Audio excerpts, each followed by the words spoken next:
Welcome once again to the Visual Vapor Reviews. I'm your host, Michael Cobb, and today we'll be doing the Topic Tuesdays. Now, today I've prepared a little demonstration about how mods work and their various components and the multiple pieces that go into making and constructing a mod. Alright, so we're going to sit my rear end down and we're going to chat about this. So, basically, there are many different components that make up what you see here. Many mechanical mods or things that have to do with mods in general are made up of various pieces. Some are very extensive, actually. So we're going to go through a few different kinds of mods that are, or materials that are out there today. So I've prepared my iJoy Diamond and iJoy Captain so that you guys can see the full complexity of the mod itself.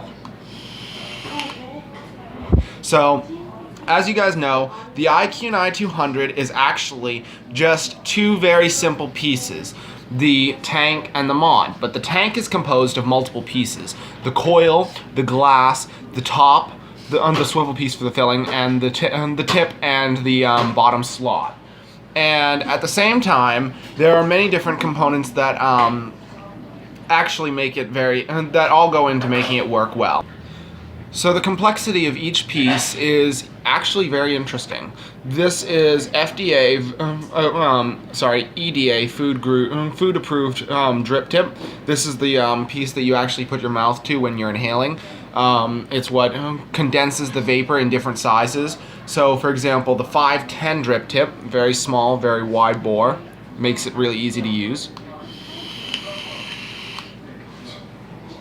It condenses the vapor into some very thick and airy clouds. So, we'll go into the next one right here. So, the complexity of each part, I'm actually going to show you guys a look down of each piece.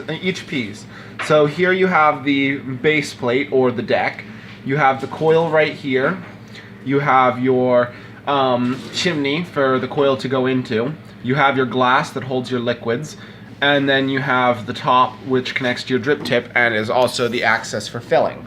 So there are many different pieces that make up a vapor mod. We'll go into the rest of it. Also, hold on, seeing as I did miss it. You have your two batteries that go in your mod. You have the actual mod, my iJoy Diamond. It's actually pretty light without the batteries in it. You also have the battery plate right here, which has two magnetic strips that make it easier to hold onto, so you don't have to worry about it falling apart. So basically, this one is internal, so you actually X out the last three steps, the batteries and the back plate. A lot of the mods that I have are actually internal battery because I don't like having to worry about replacing the batteries every so often. But let's get into building the mod. So you'll take your batteries. This will have the symbols here and here. This is plus and minus. This is minus to plus. So we'll do it this way. So you have your minus symbol right here. So we'll do minus to plus here as it was before. Then we'll have plus to minus. So this will show you your plus symbol right there. And then you just slide it in. And now you have your batteries inside. And so then you take your base plate and clip it on. It has a really tight magnetic strip, so it'll lock into place. Then it's just 5 clicks to turn on, but I'm not going to turn it on just yet. So let's get to building the tank, so to speak. So we'll take our 510 threaded base plate, and we will take the mod itself. I'm going to place it right here so you guys can see. See how well you guys can see. Actually, I'll do it back here so you guys can see it a little better, so it's not so up close. So we'll thread in my 510 base plate, and we will leave it like so. And we'll set that aside. We'll take the chimney and the actual glass tubing so that we don't have to worry about that while we're working here. And we will place the seal right here. Actually, I'm going to reverse the seal a little bit because I don't know. Nope, it isn't right. Good. Alright, so we'll take the seal, and we're going to thread it in so it sits in properly. Make sure that's all nice and tight so we're not leaking. So then you have your combined juice port. Then you'll take your coil that I mentioned earlier and slide it into place. I like to line the juice holes up with the actual coil heads and the holes inside here so that the coils get an even saturation. You can see if you look at the metal piece right here, there's a little half circle. That's the part you want to pay attention to, so you can actually line it up and make it easier for filling. So now that we have the juice holes filled in, we're going to thread in the coil to the connection port, and we're going to make sure that's a nice solid connection.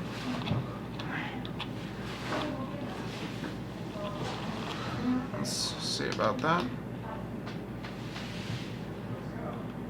There we go. So now we have a nice solid connection to the base port, and then we'll take the drip tip and connect to the top right there. And then finally, as the final part comes, we'll have to install fill up the tank, so to speak. So we'll have to take our liquid, fill it up right there, and you guys will be able to see how this thing fills up. It has a top filling section, so it goes like this, and it gets filled up really quick, guys, so you gotta watch. Alright, so we're filled up to the brim, and then we will take our liquid, close it up, and connect it to the... So now we'll hit 5 clicks to turn it on. Make sure it's wicking up properly. There's still some bubbles. There we go. She's about ready. And that's how a vape mod is constructed. Now, there are many different coil heads that you can use to add to your flavor experience. The flavors for me are never dull. I don't get Vapor's tongue much. You click this one 5 times. The composition is very similar. You have your tip, top fill, your chimney, your coil, your bottom base plate, and your deck. Then you have the mod, which takes 5 clicks to turn on and turn off. And it gives its beautiful cloud. Now there are many different specs to each mod. Like for example, my iQune has your wattage, your menu selection, your resistance reader, and your voltage, and your battery life. So it's pretty much the same, just different layouts on each mod, like that, wattage, and then there's some extras like puff counters and whatnot. Basically to tell you how long you've been vaping on it for, how many puffs you've taken. Like for example, it's 689 puffs right now. Now it's 690. See how well you guys can see that? The puff counter is right there at the bottom. So it's really easy to read if you have it with you. Puff counters can be really helpful to tell you how many puffs you've taken before you want to reset it. Another thing is, so composition-wise, that's an a regular tank atomizer, but now we're going to go into RDAs, which are rebuildable dripping atomizers. You guys have seen these before, but I haven't really done them on a Topic Tuesday. I've done a difference between the two, but I've never really done the composition of an RDA on Topic Tuesday. So the composition of an RDA is basically your deck, coil, cotton, or in this case wick, and your tank itself. But this one doesn't hold liquid, so you just saturate your coils. So what you do is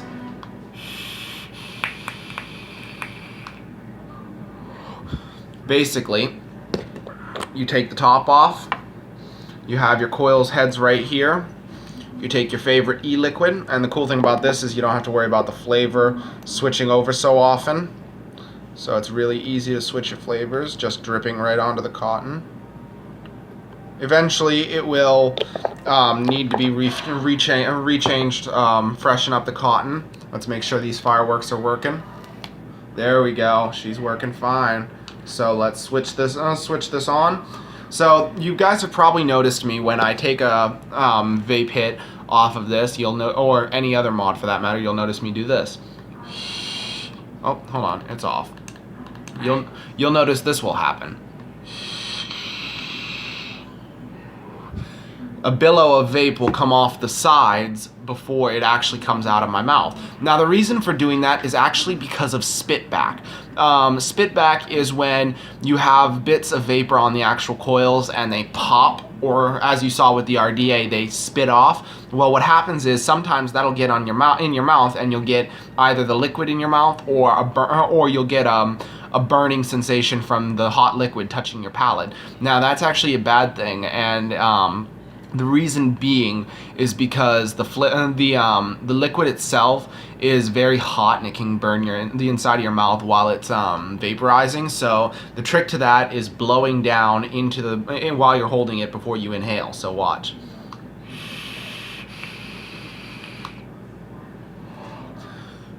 Yep, it's a little bit of a waste of vapor, but it's good to prevent spitback. So basically, you're blowing down while you're holding the button. So like this. And there you go. And you get an even better flavor. You never have to worry about it spitting back on you that way. Alright guys, that about wraps it up for Topic Tuesdays. I'm going to switch this over to my Smock Baby Beast mod tank real quick so that I can enjoy the last few minutes of this vape sesh with you guys. Because you all know it's about the clouds, not the vapor. But that's just a saying. Alright, so we're going to crank this back up to 80 so I can have my last minute enjoyments with you guys. Oh, that's a little too far. Not 87. We need 80. 79, 80. There we go. Right back at the 80 watts with 3.79 volts to enjoy this.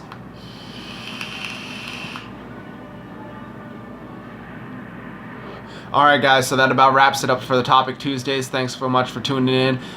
Check out the review of the Naked 100, which will be the new flavor coming in. It's going to be, I know it's a menthol, but I don't remember the name of the flavor exactly. But yeah, it should be here Friday or sometime between now and then. So hopefully you guys will be able to check it out. That'll be the flavor review for this week. And until next time, I'm your host, Michael Cobb. These are the Visual Vapor Reviews, and I'll see you guys next time on the Visual Vapor Reviews, guys. Peace.